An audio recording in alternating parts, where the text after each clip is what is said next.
Nice. Well, welcome, welcome. I'm excited to be here with you guys. I have to tell you that, first of all, you should be thrilled that your 2026 president-elect, George Guerra, has shown up to help kick off and share some wisdom and knowledge. When I reached out to him, obviously, traditionally, the president-elect had a huge role in picking the vice chairs in the committee with the incoming president. As you know, in January, we updated our policy, and they've been doing this, but formally it is a whole team discussion. However, again, he has some great wisdom, and he's been doing this a few years, and he has a heart and a passion for Women's Council. So I'm excited that he's here. I am honored to be your Leadership Identification and Development Chair with some amazing committee members that I see in the audience today. And I have to tell you that I would not even be here without my next guest, which is Ann DeFries. I came late to Women's Council. Ann is a past national president, and she would always talk about and rave about Women's Council, and why isn't I a member? And luckily, Catherine Sakis in 2020, invited me to step in, and it's been a great experience. She also, though, you have the unique insight that she is the NAR Leadership and Identification Development Vice Chair. So Ann has had many roles, but she brings wisdom and knowledge that you would not normally have access to. And she is a realtor treasure, but she is our own Women's Council treasure. So as we embrace today, and George in a minute will talk, but I know, because if you haven't watch the video from he and Chuck about the fact that we need you. Each one of you brings skills and knowledge, and so this is the season that we apply. You raise your hand, and we're going to help you kind of help navigate that and answer some of the questions, especially if you're maybe newer to it. If you're experienced, you may hear some strategies that maybe you haven't heard before. But Arthur Ashe once said, start where you are, use what you have, do what you can. And that just really, to me, is how we are the Women's Council way, and what I would encourage each of you. You are enough and you are ready. So, put your name in the hat, step up. So when I was talking to George and telling him that we were putting this together, he kind of shared these 7 things that he has found over the course of it very important. First and foremost is really starting with your why. Oftentimes people will say, hey, what's the best committee to be on? Or what should I apply for? I did it when I was starting out. I asked Nancy Riley, like, okay, what is the cool kid committee? Basically, we've all said it. And she said the same advice to me. She said, and every leader that's been around has reiterated, what are you passionate about? What do you want to help? What issue do you want to impact?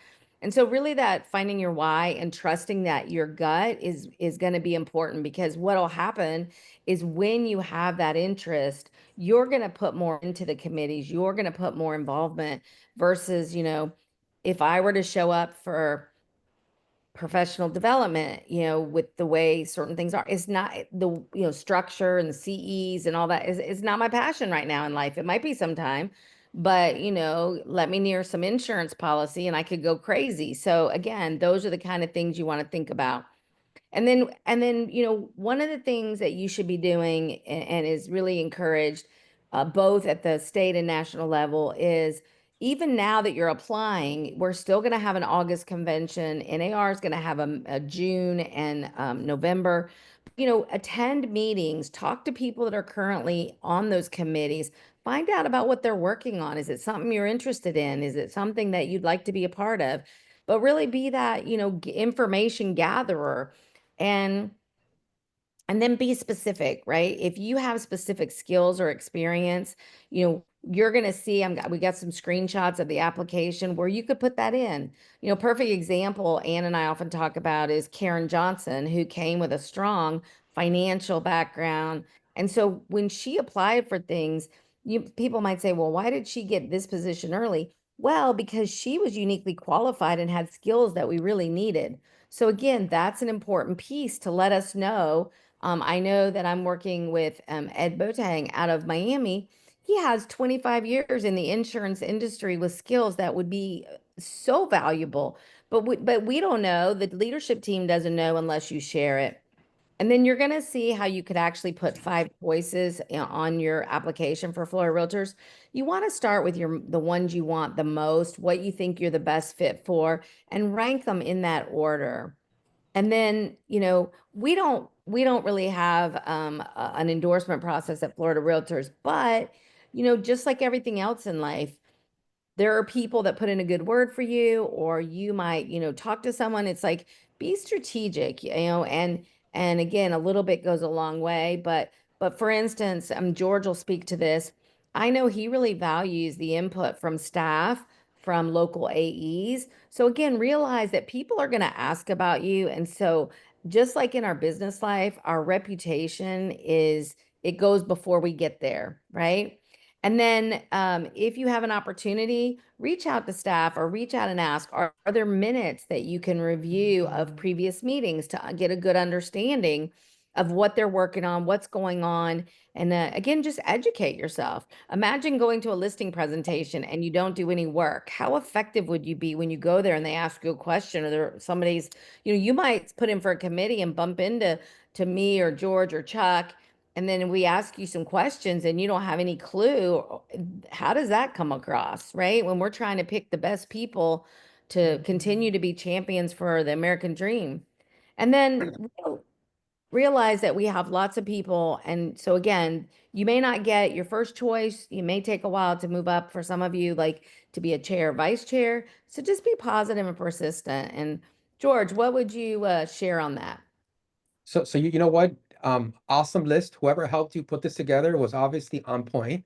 Let me start off with that. I'm just kidding. Um, Absolutely. so check this out. As I look through this list, find your why. I remember when I first got involved, very much like you, Cindy, technology and innovation was, what really excited me first and foremost within my industry.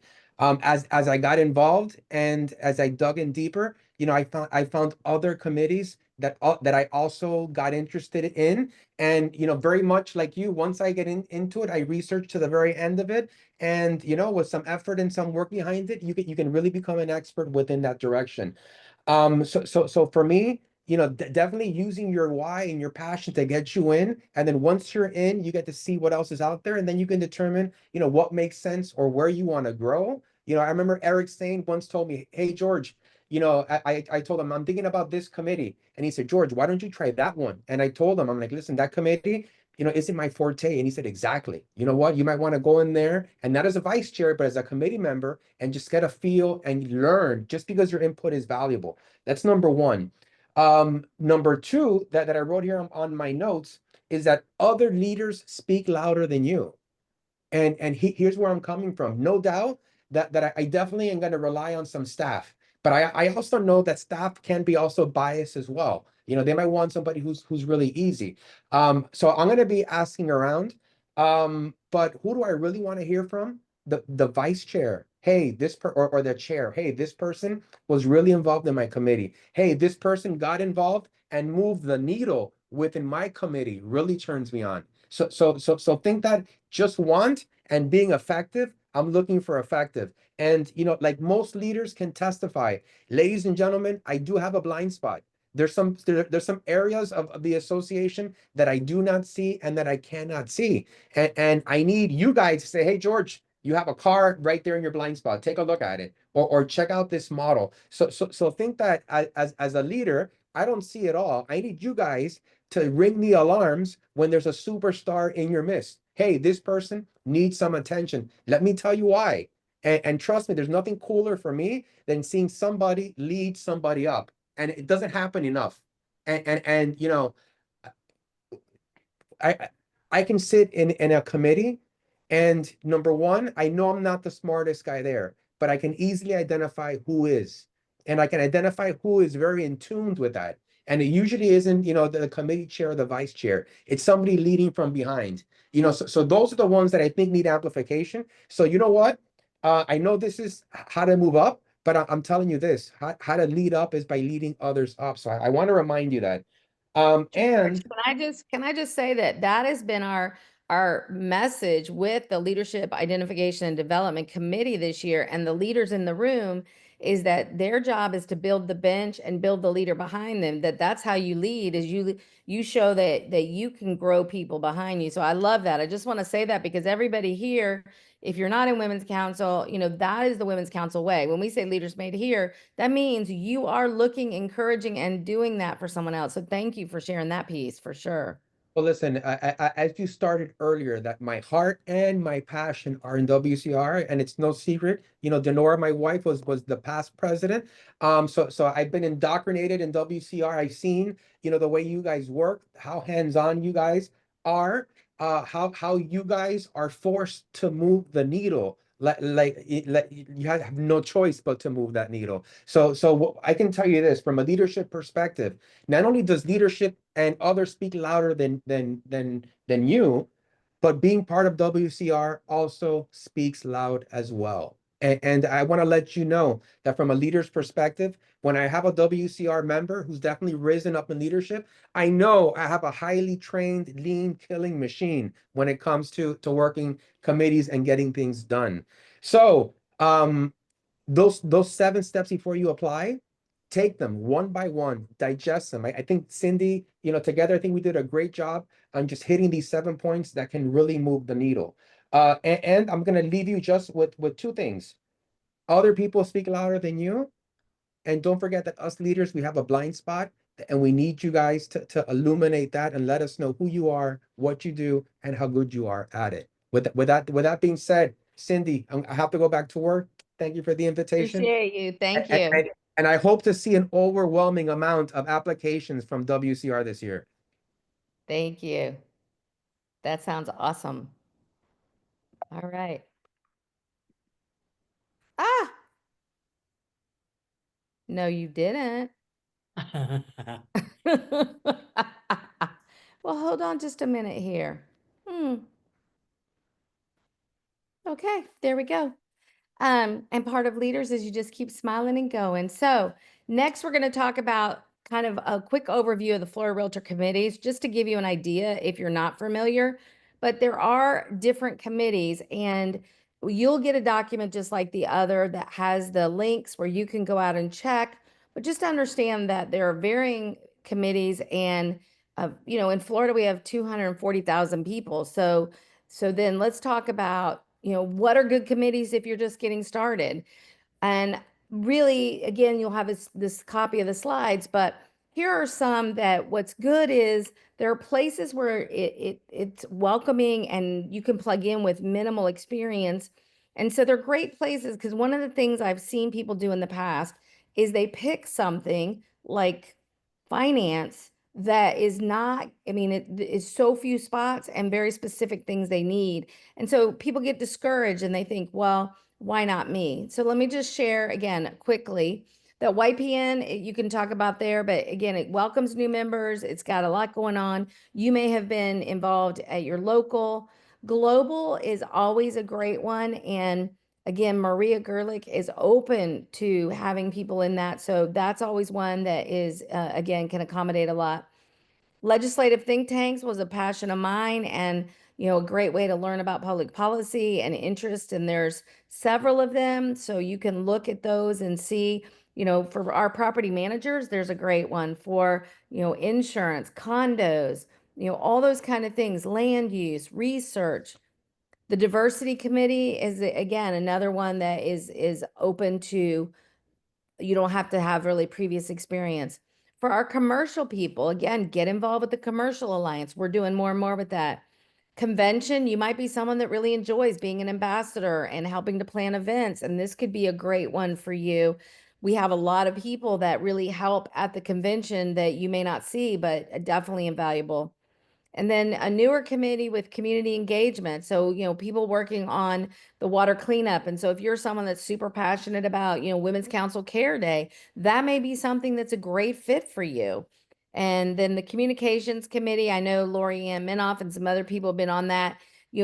Kara Wisely. Those are good places if you like writing articles, sharing, getting some of that stuff. So here's a quick peek at some of the ones that, again, are not really for first timers. And really, they have very limited, and most of the roles are filled by a job someone else has, right? So Executive committee is your leadership team that you elect, and then it's your district vice presidents that you elect, and some past presidents, and a few more positions. So you can see a president has very few options to put people on that. The finance committee, again, is a very small group. Strategic thinking committee is, again, looking for people that have more of that long-term view. Public policy feeds up from the legislative think tank, and a great one to come to for the meetings. It's open to the public. And again, usually it is people that have been in our working with our public policy process and things for a number of years. RPAC is one of those that's hit or miss. Again, if you've been someone that's done amazing things at their local association with RPAC, then it might be, but understand that there's so many people, the committee's only so big. Every association does RPAC plus national. So just understand, like, those are not probably, if that's your first choice, then again, pick one of the other safe ones. It's kind of like going to college. What are the safe schools, right? Give yourself some options. But the thing is, people do know if it truly, truly is your passion for RPAC, say, you can put it, at least people start to notice you, like George said, but that's one where your past experience is going to speak for itself. So research the committees, think about your why and what's your experience. The portal is open right now until May 15th. And I'm going to show you and flip to, you need to update your profile on The Voice. And most of us didn't even know it existed. And when I went out to get ready for you guys, I still saw a picture from 10 years ago. Like most realtors, I was like, oh, I need to fix that. So you'll see. But, George said it so well. Like, again, network with other people, get to know people. Women's Council, you have a lot of access to Women's Council members in leadership that you could ask questions about committees. So, show initiative, take an interest, and learn. And then this is really important. If you apply, realize that with that application, you are committing to show up for 2 meetings at least in Florida Realtors and 2 for NAR. So make sure you've got the time and the budget to do that. And then we always encourage people to, submit as early as possible. But just realize the competitive nature, that you are going to have a little bit of time away from your business. And those are just thoughts to consider. And the best thing, just like with Women's Council, talk to somebody doing it and ask them, how do they manage it? So here's a quickie on how to update your profile. When you go to The Voice, I don't know how many of you have looked, but your picture's in the upper right hand. And if you click on it, it says profile, communities, and any unread email. That's doing better than my Gmail, which has 1 million unread emails. So that's all good. So anyway, you're going to click this profile, and it's going to bring you to this. And you're going to click and you can update your bio. Now, here's the thing. As you imagine, 240,000 realtors and I think 9,000 people applying for stuff, whatever. I don't know. I think it's 900. Let me back that down. I was asking Margie how many, but the reality is, reading this is really, again, a lot of it's going to come from people that might not know you. So yeah, some of what you've done is important, but this is a great place that maybe you're adding those special prior businesses and skills you might have that, like George said, we might not know about. That what are those things that would make you, more unique or qualified, not just for committees, but for task force or work groups. So that's where that is. And again, I'm not sure how many of you knew that existed, but that's an easy way to find it. So we wanted to get that to you. So now you get ready to apply for a committee.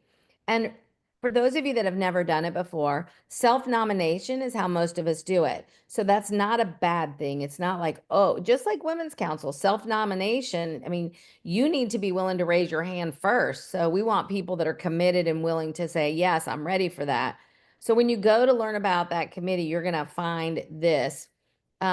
What I wanted to show you was that on the left-hand side, when you go, you're going to find a place over here that'll tell you committee history.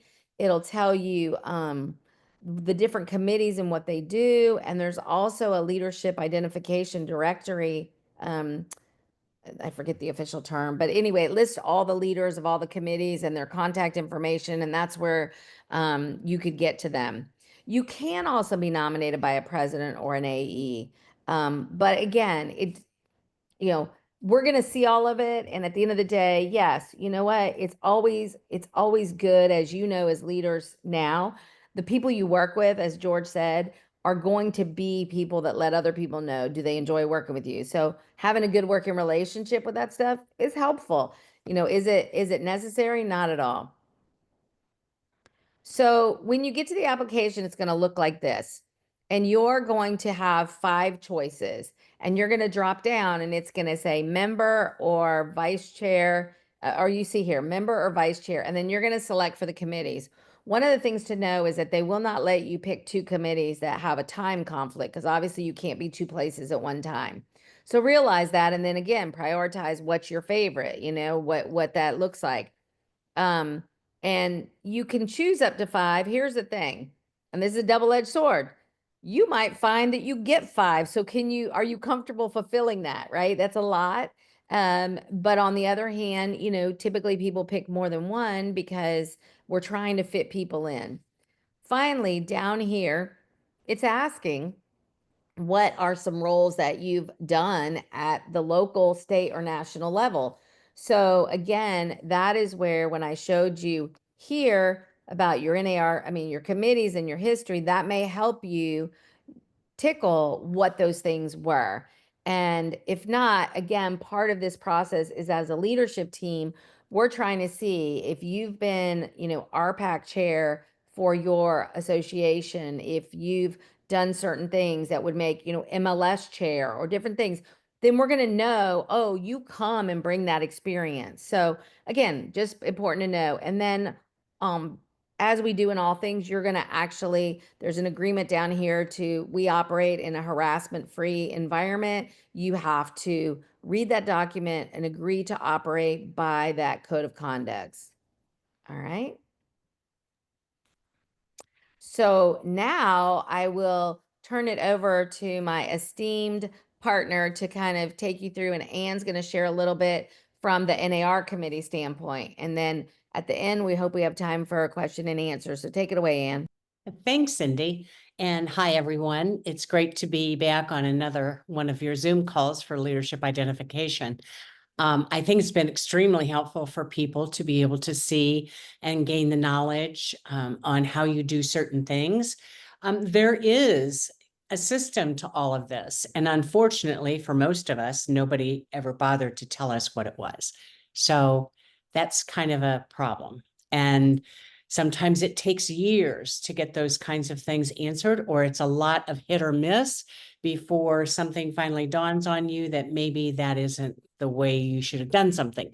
So we're trying to make this really easy because it's not complicated, but there is a system to it. So let's start with tips when you're applying for an NAR committee.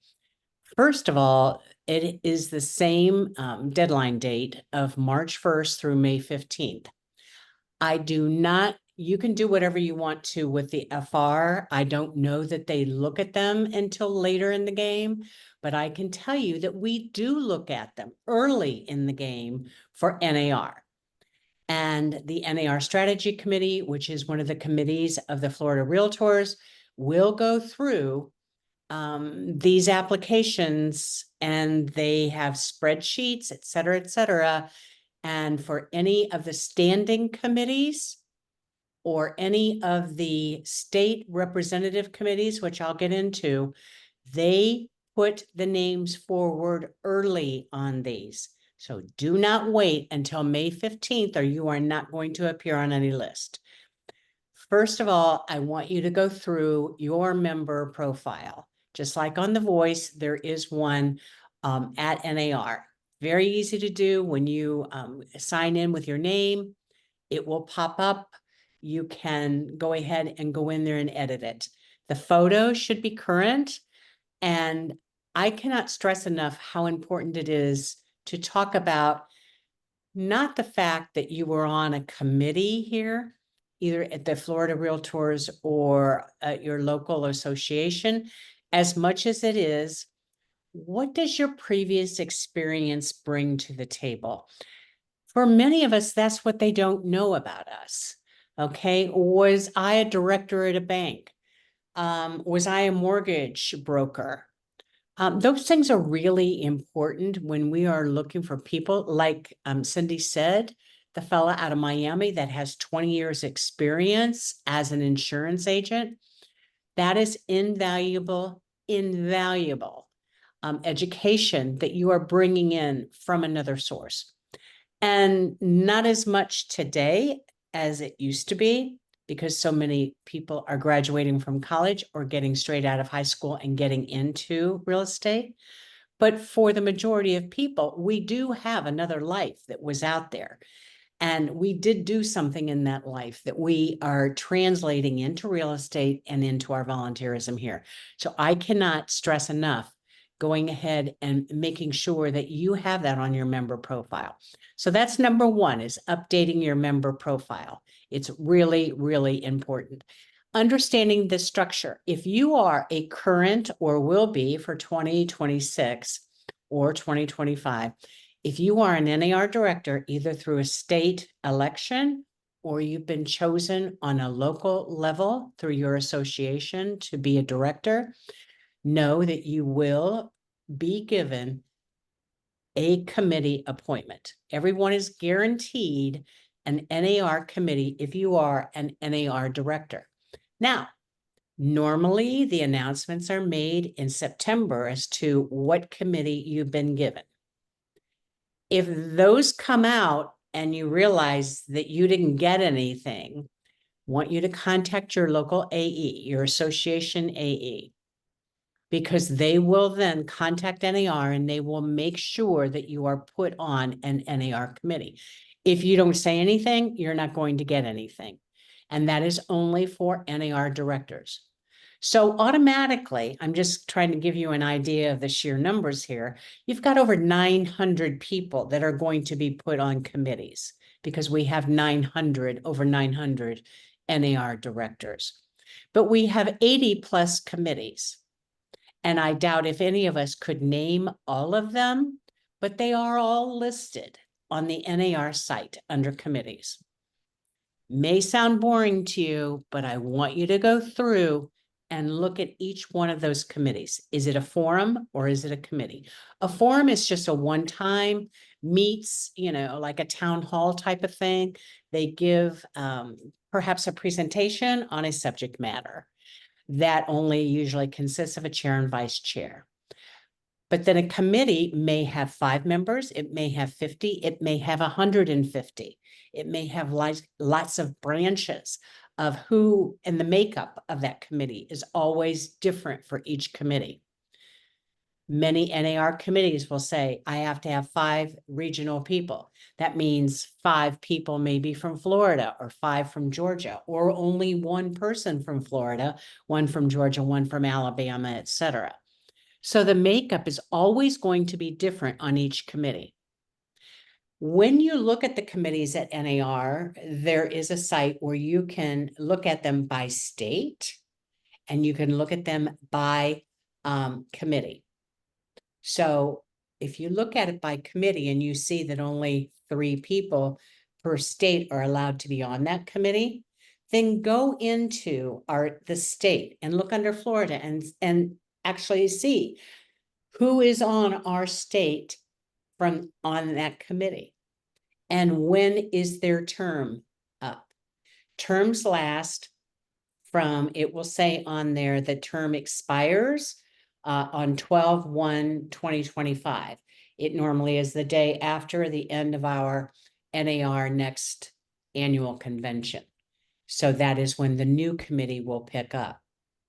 So if you see that they have 4 openings in Florida and 3 of those openings they're losing people from Florida as of December 1st, you could apply for that for 2026, if that makes sense to you. So the makeup of the committee is very important. Some of them are very large, some of them are very small. And just like the Florida Realtors, you want to make sure that you're not putting in for strategic thinking or executive committee or the finance committee unless you have a very, very, very strong background in any of those things. If you have been a local Women's Council Network treasurer, that is not going to put you on NAR finance. I'm pretty sure. I don't want to say anything is not possible, but probably not. But again, if you have a background that's high in finance, they're always looking for new and additional people that are on every committee. Again, I want you to go in if there's a committee, that's rather prestigious. And there are, a lot of the RPAC committees are deemed prestigious because they're very difficult to get on and they are a couple-year term. And some of them are closed where you can't go into the committee meeting and actually listen to them. But for most of our committee meetings at NAR, you're able to walk into the room, sit down. You can sign the guest, the roster as a guest. And I would suggest that you do that because believe it or not, the staff looks at that and they say, this name keeps popping up at every meeting. Ann DeFries must be really interested in sitting on the communications committee. You can introduce yourself, to a staff member. You can introduce yourself to a chair or vice chair. There's nothing wrong with that. You have to be, on a committee to sit around the table, but almost every committee does have peripheral chairs where you can sit in them and listen to the committee meeting. Okay, so that's a little bit of background that I wanted to get into you with as far as don't wait till the last minute to apply for any of these. Don't ask to be a vice chair of a committee if you've never sat on the committee, because you will never, ever get it. We do have some kind of unwritten policies in play, and I'm sure you can understand this. Unless you are some kind of a superstar, if you have not been a part of that committee, why would they make you a vice chair of it? Because they want a lot of continuity within the committee. So unless you are bringing it from another space, I would not put in for a vice chair of a committee unless you have been on that committee for at least 1 or 2 years. Okay, that makes sense. So again, update your expertise profile. Most NAR LT, there's probably about 20, 30 people in the room at that point where they are choosing the NAR committees. And they don't have a lot of time because they have a lot of spots to fill. So it is, do you know her? Yes, yes. They'll kind of go around the room. They will look at your expertise. Most importantly, they're going to look at that photo. Do I recognize that person? All right. They want to know if they know you. They may know you by sight, but they don't know you by name. Okay. Tailor your applications and endorsements. You can, again, apply up to 5 NAR committees, and you can ask for up to 5 recommendations for each one of those committees. Now, you cannot use Christine Hansen. You cannot use Christina Pappas. I'm saying their names because they are the current RVP and a current line officer. You cannot use any officer of NAR to ask them for an endorsement, but you can ask your local AE. The best endorsements come from people from around the country that you have met that are active in NAR. You can feel free to ask Cindy. You can feel free to ask me. But just know that when you ask someone for an endorsement, make sure they're going to give you an endorsement, that they are going to go on to your application and say, I highly recommend this person. If you haven't done such a great job at something that that maybe Natalie asked you to do, and just know that Natalie probably wouldn't be that person to ask an endorsement from. And I'm just being very honest when I say that. You have to do the work. And when you do the work, then everyone is very quick to give you a great endorsement. When you are given a committee position, I want you to do as much research about that committee as you possibly can. I want you to be vocal, but only be vocal when you are having something to offer the group. Don't talk just to speak, but you are a contributing member the very second that you're put on that committee. Next slide. The expertise profiles, this is what it looks like on NAR. There's a lot on there. So don't allow yourself 5 minutes and think that you're going to pull it out of there. It's going to take you a little bit, but get it done. Just make that a priority in the next few days to go in. If you are planning on applying for an NAR committee, go in and update it or begin it, one or the other. Next. This is your expertise profile. It's basically the same. It's going to have on there basically what are the things that you know about? Second home and resort. Are you global? Are you this, that? Again, just as you are going to do with the Florida Realtors, you have to make sure that you are not going for a committee that has 10 members on it, that everybody else in the world is fighting for. Maybe you want to apply for global. Maybe that's a passion that you have. It's a larger committee. The diversity committee, research and technology is a smaller committee. But if you have a lot of experience in technology, go for it, ask for it. But make sure that the areas of expertise that you have actually show that you do have some expertise in that area, because people are going to be looking at this. It isn't like the Florida Realtors where they probably know you.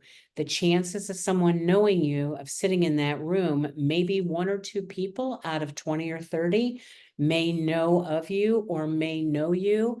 So you've got to put yourself out there. I would never suggest walking up to Christine Hansen and asking her for an appointment. Asking any leadership team person, whether it be at the Florida Realtors, or NAR, I don't think that is welcome, to be honest with you.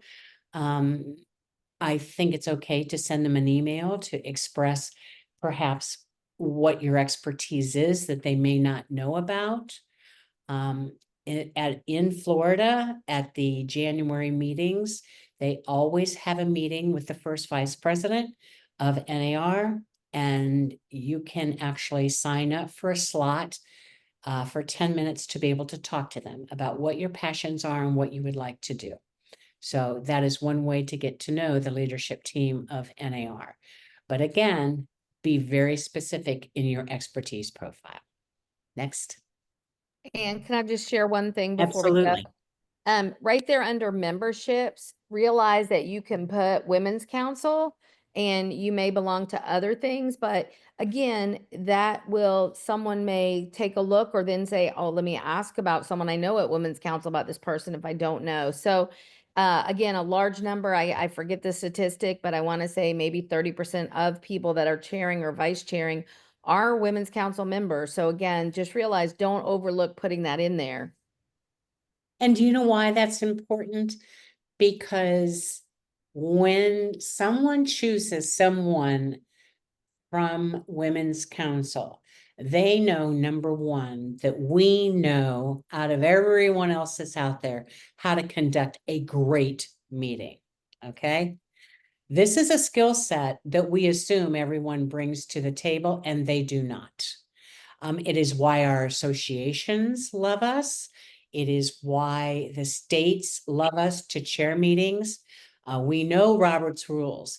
We know how to conduct a meeting. We know, start on time, end on time, agendas, working with staff. We understand all those things. That is a skill set that you have that you don't even realize that you have. So make sure that those kinds of skill sets are in your membership expertise profile. I cannot tell you how important it is. If any of you have ever sat in on an NAR committee meeting, 99% of the time they are very well run, but there's always that 1% that you walk out and you're actually saying to yourself, I could have done a better job than that. So bring that skill set to the table because you already have it. So be strategic with your NAR endorsement requests and insights. And I can't stress that enough. You don't have to ask 5 people, you don't have to ask 25 people to do 5 each, of your requested committees that you want on. 1 or 2, I think, is very sufficient. But I also want you to know that you can go back in and look to see if you ask me for an endorsement, you can go back in, say, a few days later and check to see if I have endorsed you. If I haven't, you have a choice. You can either contact me again, maybe I forgot to do it, or you can move on and ask someone else to do it. It doesn't say what I said about you on the endorsement, but it will just show that, yes, I followed up and I did give an endorsement. Okay. So just remember that you don't have to ask everybody in the world. And I don't think that I would ask someone to do more than one endorsement on a committee. Um, it's it's kind of offensive, to be honest with you. If the committee is your fifth choice and you ask me to endorse you for the fifth committee that you're looking at, that means that you've already gone through four other committees and four other, areas that you've asked people to endorse you for. I would only do endorsements probably on the first few that you have. You can do all of them if you choose. I just don't know that anybody ever gets down that far. But That's again, that's great don't insight, wait. man, because I had Kathy Watley ask me, and I asked her at one time, she said, what is your most important, like, what do you, I was talking to her about different things, and she's like, which one do you feel strongest about, right? So again, when we talk about strategically, if you have a past president, women's health, don't ask them to do I mean, be smart, right? Like, they want to know they also want to know what you really care about. So I just want That's to share right. that. And I think the other thing is just remember that when you ask me to endorse you on May 14th, there's probably 50 other people that are asking me on May 14th to give endorsements. And if that is a busy, busy day for me, I'm not sure I'm going to get through all of them. It's just another reason to do it now and to get these out of the way. Because number one, when you ask me to endorse you in March or April, now it's April, it tells me you're on the ball. You want that committee position and that you are on it. When you wait until May 14th, got to tell you, I roll my eyes a little bit and I'm like, well, this one has skid marks on it. It was an afterthought. Do they really want this? And that may be true or not true. It doesn't make any difference. Just know that everybody in the world is also asking the same people to make the endorsements as you are at the same time. So if you spread it out and you get yours in early, it's just going to make you look a lot better. Would Can you I? agree with that, Cindy? Yes, and this is my pet peeve. So can I just share how Absolutely. how it's helped me and also how it's saved me? So I want you to read what when someone comes and asks you, when someone sends you an endorsement, again, you want people that are highly endorsed. Imagine they're on the other side. If I say I've worked on a committee, like you ask me, so again, you're asking people to put their reputation on the line, and you need to feel comfortable. I want them to feel comfortable highly endorsing me. So here's one of the things I have learned. I like to personally call, again, I'm not going to ask 100 people, but I ask them like, hey, I'm thinking about, this committee, and I'm wondering, would you feel comfortable endorsing me for that? What do you think about that? And they might say, well, what are other things you're thinking about? Here's my point. You guys are all realtors, and I hope you have some emotional intelligence. But if you call me and ask me to endorse you for the insurance committee, and I go, I don't know if I can get it done this week, or I don't know, maybe there's some other committees. Have you thought about this? Listen to their enthusiasm, and you've all been there. If it's not a heck yes, then you need to know that you're probably not getting highly endorsed. And is that really what you want? So rather than force a round hole in a square peg or vice versa, is ask them, well, what do you think knowing me might be something to consider? And hear what they say. And then if it gracefully get out of it, like, let me think about that. Let me go do some research. My point is, one, you've shown that you're thoughtful about it. Two, if there's any hesitancy, you need to know that that probably isn't going to be the best endorsement. It is better to get your AE who knows the kind of work you've done at the local level highly endorse you than me who says might be a better fit than for another committee. Okay. So I think sometimes we all think, oh, what's the highest we can go? No, you really need to pick people that are going to help, like George said, be the person that's helping you get forward by saying their reputation says you're worth it. Mhm.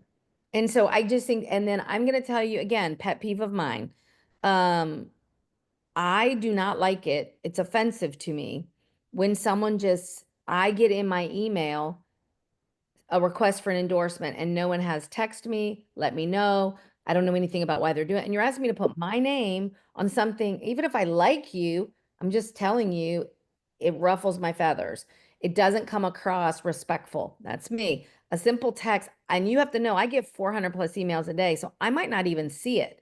So I just think it's very good etiquette to let someone know, hey, would you consider, doing this for me? And then see what their answer is. And then oh, great, I'm going to be sending it over.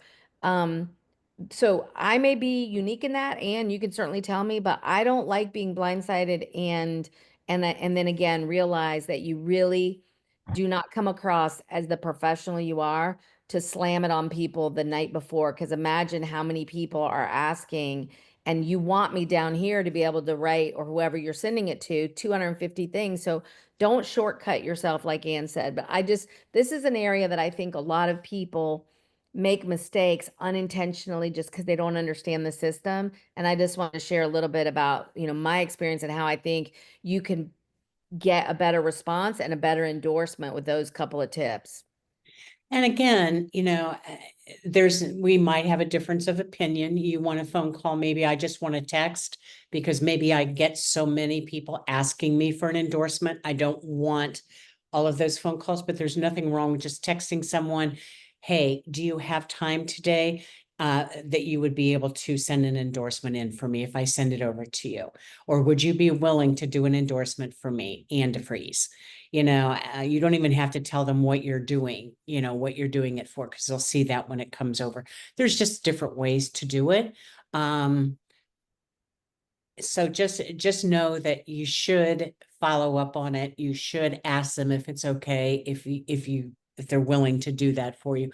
And like Cindy said, listen to their response. If I hesitate, move on. Don't corner me and say, oh, it doesn't sound like you want to endorse me. Oh, I'm gonna freeze if you say something like that to me. But there is a thing on the endorsement that says is probably better fit for another committee. And when someone sees that, they're like, well, we're not putting him on this one. If so-and-so thinks this. And you have to remember that there's an awful lot of us that have been at NAR for a very long time. And we know all of the LT and everyone sitting in that room, and that your endorsements are going to make a difference, the ones that are given to you. And one quick tip before I go on. I'm currently the vice chair of Regulatory Issues Forum, and that came out of asking Kathy Watley, asking her about what I was applying for. What did she think? And she said, have you ever thought about Regulatory Issues Forum, knowing my background? I said, I had no idea. So I went off and did research, et cetera, et cetera. I came back and she was a strong recommender for that, and I got chosen. So again, what I'm saying is that person is not just, this isn't a perfunctory task. You're building raving fans and people that'll lift you through that process if you choose to use it, for that purpose. Absolutely. Growing your impact, as a chair, going to be a vice chair, which is our next slide, I think is pretty important also. If I have only been on an RPAC committee for 1 year, I probably am not going to put in to be vice chair of trustee disbursements. All right. I'm going to be a little more strategic than that, maybe actually give it a lot more time.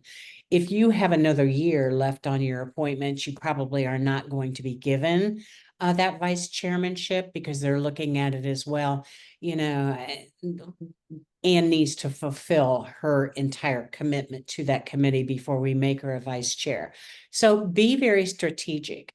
Be active on the committee, like I said before. Be vocal, collaborate, ask questions before or after. Don't be late to the meetings.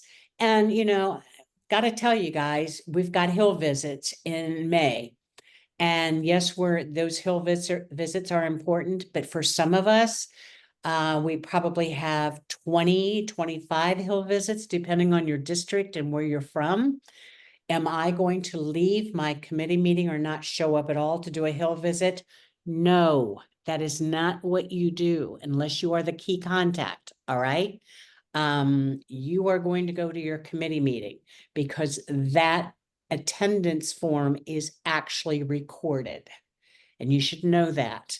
that if you don't attend your committee meeting, there's people that are going to know that you did not attend your committee meeting.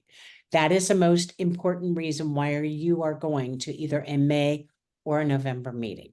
So make sure that you do sign the register at every one. Go in early, chat with the chair, vice chair, or the staff liaison. Look at your agenda long in advance of walking into that room or on the airplane. Don't look at all your backup material and then walk in there with a whole bunch of questions. It's okay to ask questions, and actually preferable if you ask your questions before you get into the committee, because then they will realize that there were questions and that they need to address them before they get into any other discussion. Your reputation is everything.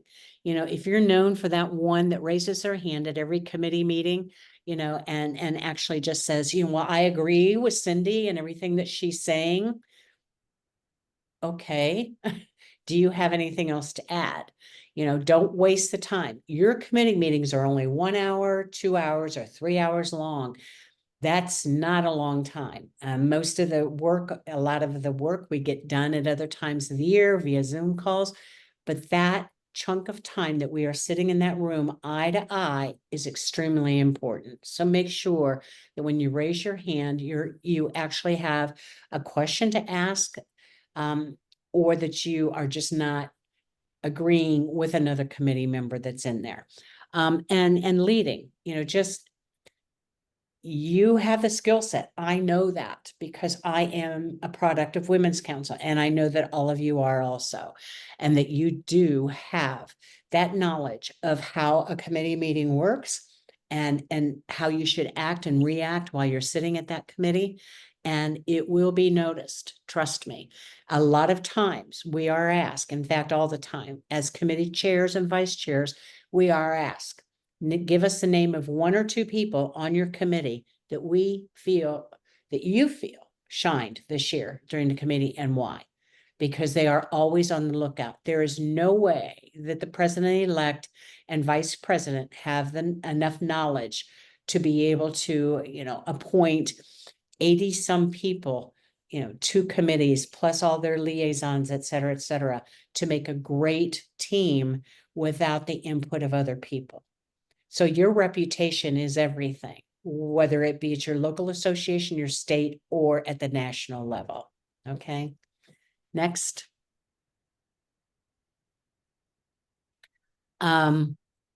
Okay, these are the power tips that we've been Yeah, talking we've about. covered some of them, but kind of powered through. Yeah. It looks like we got 5 minutes, so go, girl. Yep. Yep. Just, you know, go beyond attendance, you know, do your homework, highlight past skills, you know, on your expertise file. New directors and committee members, just know what you need to know because you're new. Apply early and stay professional. That really is some of the most important information that we can give you, I think.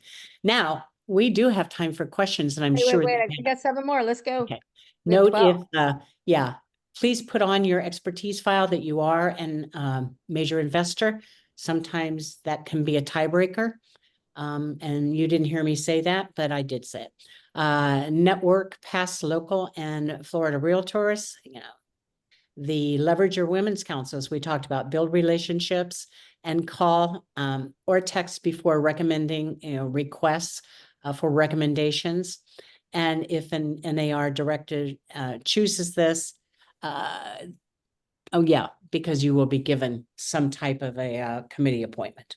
And that one was just that, you know, when I was president of a large association, when I first started, I put that, you know, knowing it was a mega association, not realizing that the NAR directors were prioritized. So that's an insider baseball most people don't know, but I just want to make directors know that. Mhm. Absolutely. Absolutely. Questions? We've got to have some, I'm sure.